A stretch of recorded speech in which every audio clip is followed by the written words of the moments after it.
오늘 우리에게 주신 하나님의 말씀은 구약성경 역대하 3장 1절에서 17절까지 말씀입니다. 말씀을 봉독하겠습니다. 솔로몬이 예루살렘 모리아산에 여호와의 전 건축하기를 시작하니 그곳은 전에 여호와께서 그의 아버지 다윗에게 나타나신 곳이요 여부스 사람 오르난의 타작마당에 다윗이 정한 곳이라. 솔로몬이 왕위에 오른 지 넷째 해 둘째 달 둘째 날 건축을 시작하였더라. 솔로몬이 하나님의 전을 위하여 놓은 지대는 이러하니 옛날에 쓰던 자로 길이가 60규빗이요 너비가 20규빗이며 그 성전 앞에 있는 낭실의 길이가 성전의 너비와 같이 20규빗이요 높이가 120규빗이니 그 안에 순금으로 입혔으며 그 대전 천장은 잣나무로 만들고 또 순금으로 입히고 그 위에 종려나무와 사슬 형상을 새겼고 또 보석으로 성전을 꾸며 화려하게 하였으니 그 금은 바르와인 금이며 또 금으로 성전과 그 들보와 문지방과 벽과 문짝에 입히고 벽에 그룹들을 아로 새겼더라. 또 지성소를 지었으니 성전 넓이대로 길이가 20규빗이요 너비도 20규빗이라. 순금 600달란트로 입혔으니 몬 무게가 금 50세겔이요 다락들도 금으로 입혔더라. 지성소 안에 두 그룹의 형상을 새겨 만들어 금으로 입혔으니 두 그룹의 날개의 길이가 모두 20규빗이라. 왼쪽 그룹의 한 날개는 5규빗이니 성전벽에 닿았고 그 다른 날개도 5규빗이니 오른쪽 그룹의 날개에 닿았으며 오른쪽 그룹의 한 날개도 5규빗이니 성전벽에 닿았고 그 다른 날개도 5규빗이니 왼쪽 그룹의 날개에 닿았으며 이 두 그룹이 편 날개가 모두 20규빗이라. 그 얼굴을 내전으로 향하여서 있으며 청색, 자색, 홍색 실과 고운 배로 휘장문을 짓고 그 위에 그룹의 형상을 수놓았더라. 성전 앞에 기둥 둘을 만들었으니 높이가 35규빗이요 각 기둥 꼭대기의 머리가 5규빗이라. 성소같이 사슬을 만들어 그 기둥 머리에 두르고 성류 100개를 만들어 사슬에 달았으며 그 두 기둥을 성전 앞에 세웠으니 왼쪽에 하나요 오른쪽에 하나라. 오른쪽 것은 야긴이라 부르고 왼쪽 것은 보아스라 불렀더라. 아멘. 매일 성경 순서에 따라 역대하 말씀을 살펴보고 있습니다. 오늘 본문도 성전 건축 내용을 다루고 있습니다. 오늘 말씀은 성전의 위치와 그 내부 구조를 보여줍니다. 이것이 의미하는 바를 살펴보도록 하겠습니다. 오늘 본문 1절에는 성전 위치를 다룹니다. 그런데 단순히 성전의 위치만을 가리키지 않습니다. 그 의미를 담고 있습니다. 원래 성전 터는 여부스 족속 오르난의 타작 마당이었습니다.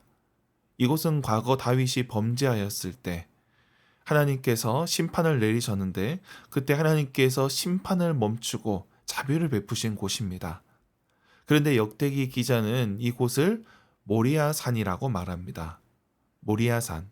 모리아산은 창세기 22장에 아브라함이 이삭을 바치려고 했던 곳으로 이해할 수 있습니다. 창세기 22장에는 모리아 땅에 있는 산 이렇게 나와 있는데 그 산을 성전이 위치한 곳으로 보고 있는 겁니다. 이것은 성전의 실제 위치를 가리킨다기보다 성전의 의미를 보여주고 있습니다. 이곳 성전의 의미에 과거 조상들이 하나님께 예배드렸던 곳, 그렇게 아브라함처럼 순종을 하였던 곳으로 의미를 담고 있는 겁니다. 이것은 베델과 비교되고 있습니다. 이스라엘은 예루살렘에서만 예배를 드렸던 것이 아닙니다. 과거 다른 성소도 있었습니다. 비록 폐허가 되었지만 과거에 실로에서 예배를 드리기도 했고 또 미스바에서 모여 함께 회개하기도 했습니다. 그리고 베델도 중요한 예배의 처소였습니다. 물론 솔로몬이 성전을 지으면서 나머지 장소는 그 의미가 약화되었고 또 잘못된 예배를 드리기도 했지만 그러나 과거 예배를 드리던 곳이기도 했습니다. 그런데 생각해 보면 베델은 야곱이 꿈에 하나님을 뵌 곳입니다. 비록 그 이름에 하나님의 집이라는 뜻도 있지만 그런데 예루살렘은 더 나아간 것이죠. 야곱보다 그의 할아버지인 아브라함이 절대적인 순종을 하였던 곳, 이 모리아산, 그 의미를 담고 있는 겁니다. 이것은 예배의 순종도 중요하다는 것을 보여주고 있습니다. 그렇게 예배 가운데, 제사 가운데 순종의 의미를 담고자 합니다. 그리고 3절부터는 성전 내부 양식을 보여주고 있습니다. 화려하게 지었는데 금을 입힌 것을 말씀하고 있습니다. 근데 사실 건물 자체가 그리 크진 않습니다. 30m 곱하기 10m, 그리고 높이는 60m. 그렇게 큰 규모는 아니지만, 그러나 이들은 정성을 다해 성전을 지었습니다. 그 성전에는 금으로, 그리고 온갖 보석으로 장식을 했습니다. 이것은 하나님께 가장 좋은 것을 드리겠다, 그 마음을 담은 겁니다. 어찌 보면 포로 생활을 마치고 돌아온 자들, 그리고 지금 역대기의 기자와 그 시대의 사람들에게 있어서 성전은 초라한 모습이지만, 그러나 그들 하나님이 초라한 분이 아니라는 겁니다. 그들은 성전에 우리의 최선의 것을 담아 최선의 것을 드려야 된다 말씀하고 있습니다. 그리고 마지막 17절에 야긴과 보아스라는 두 기둥에 대해서 이야기를 합니다. 이 고대 근동에서 기둥은 일종의 숭배의 대상이 되기도 했습니다. 가나안 신전에 어떤 영향을 받았다 할 수도 있겠습니다. 그런데 어제 우리가 말씀에서 나누었듯이 이 성전을 지은 기술자가 이 두로에서 보내준 기술자입니다. 그러니 영향을 받을 수도 있습니다.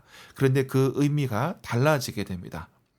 여기서 하나님의 약속을 기억하는, 하나님의 능력을 드러내는 상징으로 그 기둥의 의미가 바뀌게 됩니다.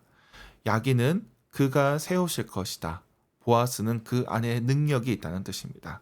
그러므로 성전에 들어갈 때마다 하나님께서 세우신 성전이고 그 안에 능력이 있다는 것을 기억하게 된다는 것입니다. 이처럼 오늘 말씀은 예배의 의미를 담고 있습니다.